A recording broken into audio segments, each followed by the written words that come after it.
2026 has been pretty non-stop for mobile gaming, and April's been no exception. In fact, continuing that trend even harder.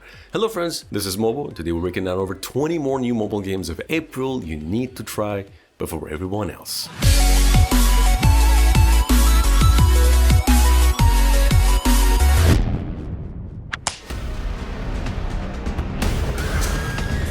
Now, this has been coming and going out of the gaming scene for like the past 10 months, so it's finally here, and if you've been missing it, that's correct. The big old AAA console game Control is now on iOS at a affordable price, $4.99.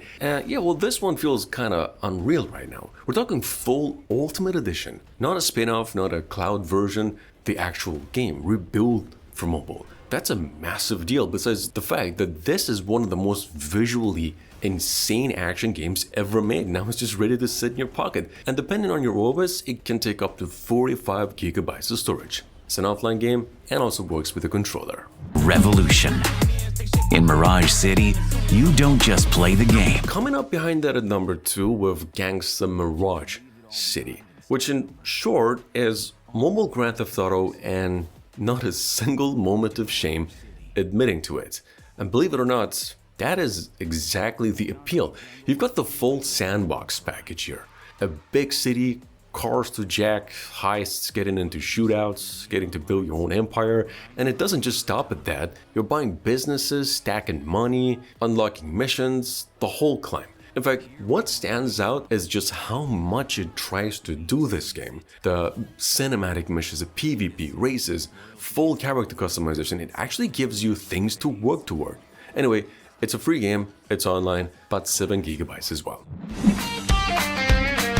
Number 3, we're gonna give this one a quick mention. We're introducing YouTubers Live 3, the content creator fantasy sim, although this time it's just turned to some full career mode. You're starting small, it's just a room, grinding, going for that loop that's all about climbing the internet ladder, recording content, posting, repeating, hopefully some quality content.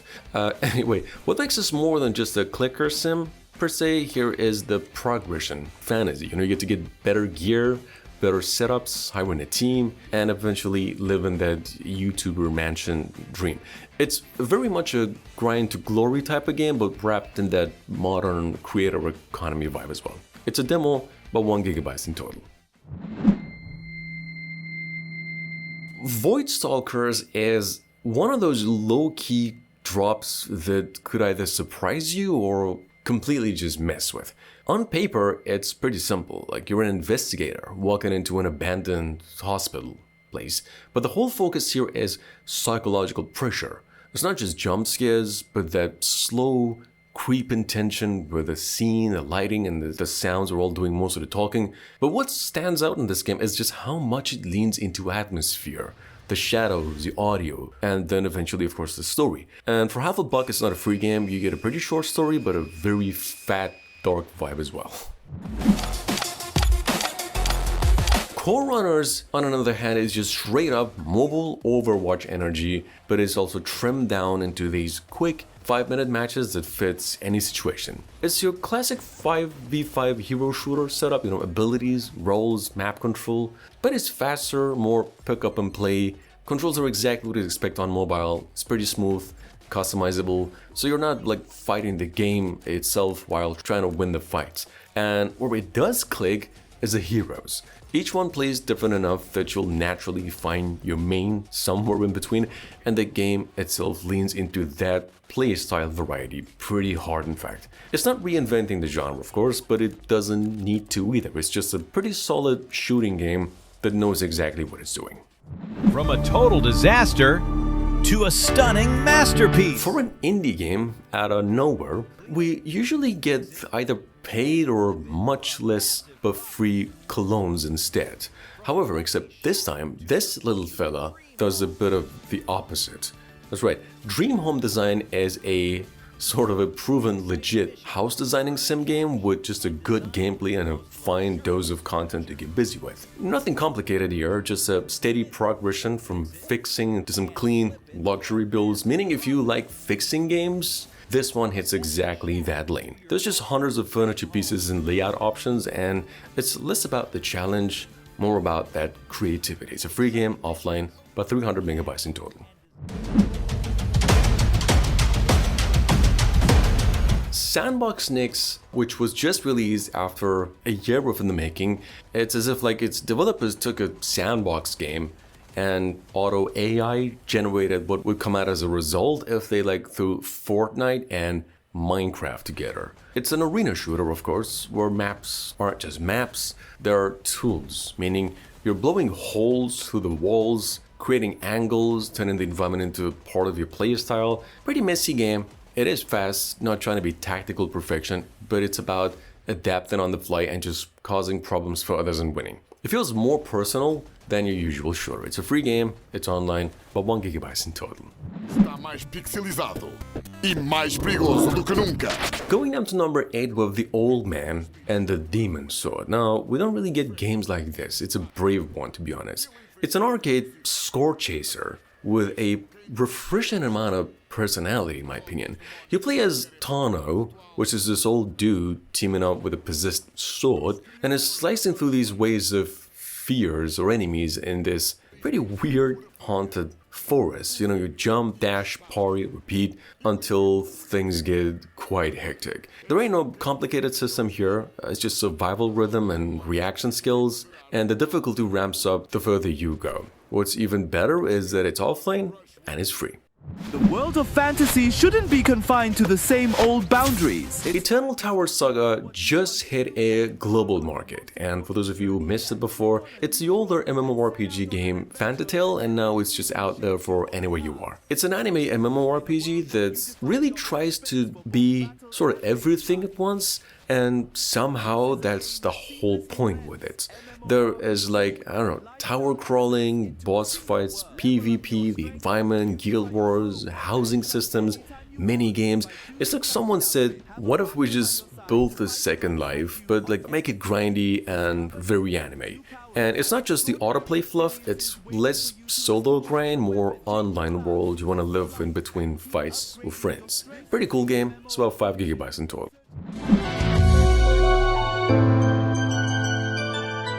Number 10, we've got Lumi Master or Lumai Master, which is that comfort food version of monster collecting.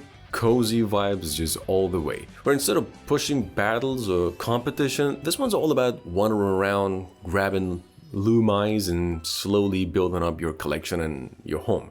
Everything feels calm in this game, almost storybook-like. The gameplay loop's pretty simple. You explore, collect, evolve your Lumais, upgrade them, decorate them.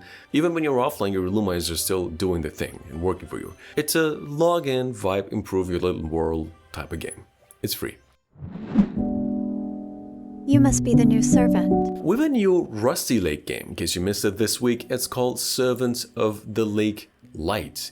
And it's just exactly what you'd expect from the developers, just now it's in light, not fully out yet. It's a demo, teaser. I mean, it's a pretty short, tightly packed 30-minute puzzle preview, but it already has that signature vibe. You're tapping in a servant role at a mysterious lake house, doing, obviously normal tasks that slowly start to feel anything but normal. The music, the pacing, the minimal dialogue, all made in a way that sticks with you longer than you might estimate. Full game coming out soon, is what it says.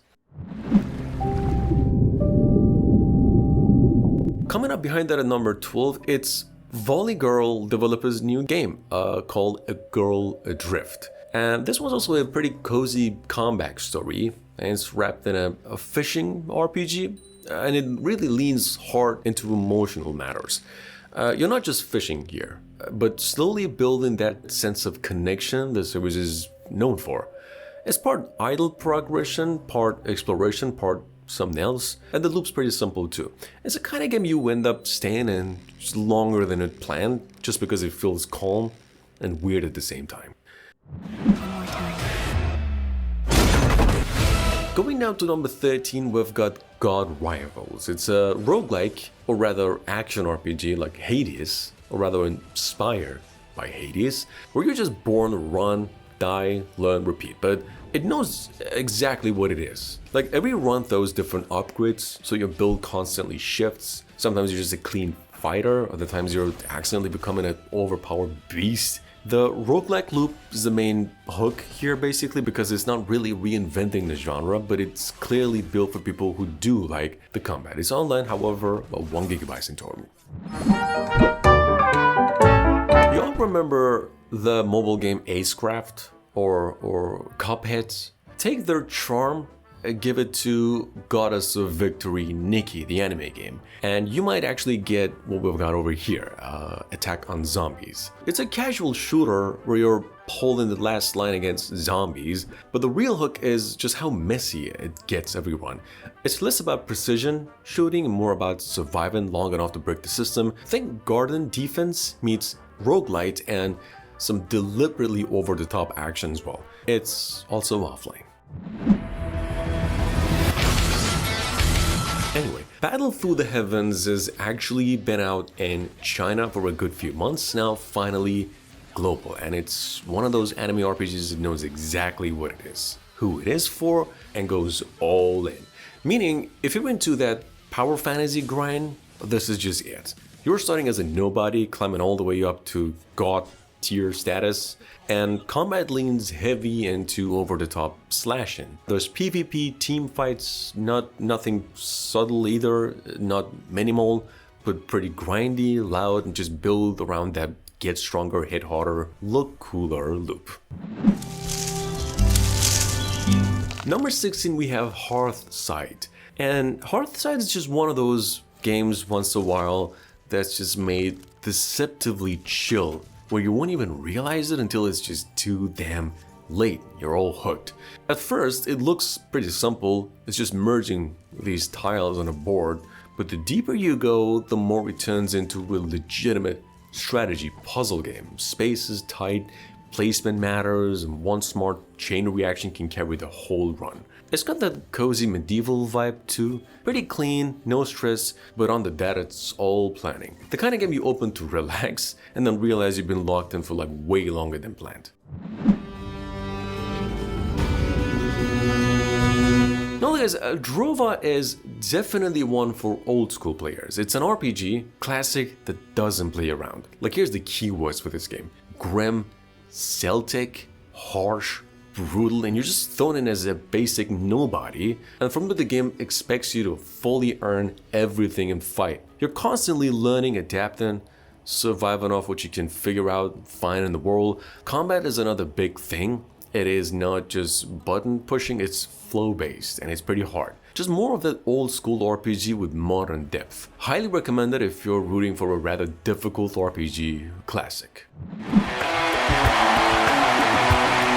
Number 18, we've got the game Total VNG. It's one of those rare football games that actually respects your skills for once.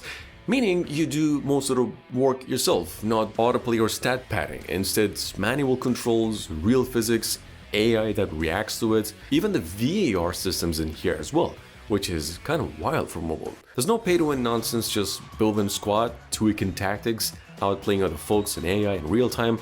It's getting new updates, multiple modes. Well, basically you've got what feels like actual football, not just a mobile version of it per se. It's free, about 2.5 GB in total. Specimen Zero has broken neural restraint. Yeah, this one's not even trying to hide it, cause Parasite Zero is pretty much Carry On, the platformer with just extra miles, but we're really giving it to them. It's a pretty good attempt, at the least. To begin with, you're playing as the old slithering monster through tight spaces, grabbing the enemies, growing bigger, nastier, and getting new abilities as you go. It's that same reverse horror vibe where you're the problem, not the solution, but you actually have to think, adapt, and use your abilities right. It's pretty familiar, but it's also one of those why isn't there like more of this on mobile type of game. Last but not least, remember we talked about a game that's like Acecraft and Cuphead earlier? Well, here is an even better looking one, more leaning on that style, called Haunted Headlines, where you're dropped into a cursed mansion where everything's off from the second you walk in. Sounds, shadows, and you on your way trying to figure out what's real, what's trying to seem like real. But the real hook with this game is the risk versus greed system. There's just loot everywhere, but going deeper always feels like a bad idea until you do it anyway. Pretty good game, it's 1 GB in total, it's online, and it's free. Anyway guys, thanks for watching. As always, appreciate the support. Really hope you enjoyed, and I'll see you again tomorrow. Ciao.